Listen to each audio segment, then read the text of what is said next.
স্বামীজির পরিব্রাজক জীবনের আরেকটি ঘটনা। স্বামীজি সঙ্গে মহীশূরের মহারাজার ঘনিষ্ঠ সম্পর্ক গড়ে উঠেছিল। অন্যদের মতো মহীশূরের রাজাও স্বামীজির প্রতিভা এবং ব্যক্তিত্বের অভিভূত। একদিন মহারাজ স্বামীজিকে প্রশ্ন করলেন, স্বামীজি তার সভাসদদের আপনি কীরকম মনে হয়? সভাসদরা সেখানে উপস্থিত ছিলেন। তাদের সামনে স্বামীজি বললেন, সভাসদদের প্রকৃত সর্বত্রই সমান। স্বামীজির এই স্পষ্ট ইঙ্গিতে মহারাজ কিন্তু চুপ করে থাকলেন। তিনি একটু আপত্তি করে বললেন, না না স্বামীজি, আমার দেওয়ার অত্যন্ত তেমন প্রকৃতির লোক নন। স্বামীজি বললেন, কিন্তু মহারাজ, দেওয়ানের কাজই হলো রাজার ধন সরিয়ে নিজের ইংরেজ সরকারের প্রতিনিধিকে এজেন্টকে দেওয়া।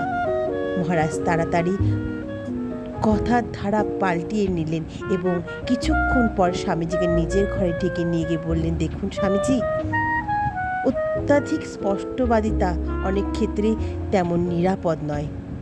আপনি আমার সভাসদদের সামনে যেভাবে কথা বলছিলেন এমনিভাবে ভবিষ্যতে বলতে থাকলে আমার ভয় কে কখন আপনার উপর বৃষ প্রয়োগ করে দেবে।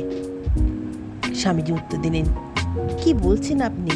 আপনি কি মনে করেন ঠিক যে সন্ন্যাসী যে সত্য বলতে ভয় পায়, তাতে জীবনের ভয় থাকলেও কিছু এসে যায় না।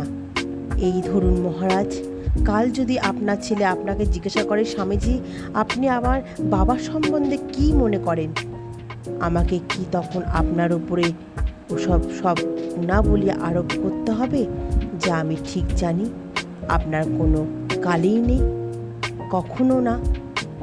এরকম স্পষ্টবাদী হলেও স্বামীজির রীতি এই ছিল যে কারো দোষ দেখলে তাকে সামনেই অভ্যর্থনা করতেন, কিন্তু অসাক্ষাতে তার গুণের দিকটাই শুধু বলতেন। দোষের কথাটা তখন তার যেন মনেই থাকতো না। এই ছিল আমাদের সকলের প্রিয় স্বামী বিবেকানন্দ। তিনি সব সময় স্পষ্ট বক্তা ছিলেন। তিনি সব সময় সত্যের পথে চলতেন এবং তার গুরুদেব ঠাকুর শ্রী শ্রী রামকৃষ্ণ পরমহংসদেব তাকে ওই জন্যই বেশি পছন্দ করতেন এবং খুব ভালোবাসতেন। আপনাদের গল্পটি কেমন লাগলো অবশ্যই আমাদেরকে জানাবেন কমেন্ট বক্সে। আর আমাদের চ্যানেলটিকে অবশ্যই আপনারা সাবস্ক্রাইব করবেন, লাইক এবং অনেকের সঙ্গে শেয়ার করে দেবেন, যাতে স্বামীজির জীবনে ঘটে যাওয়া ছোট ছোট গল্প সবার কাছে পৌঁছায়। নমস্কার।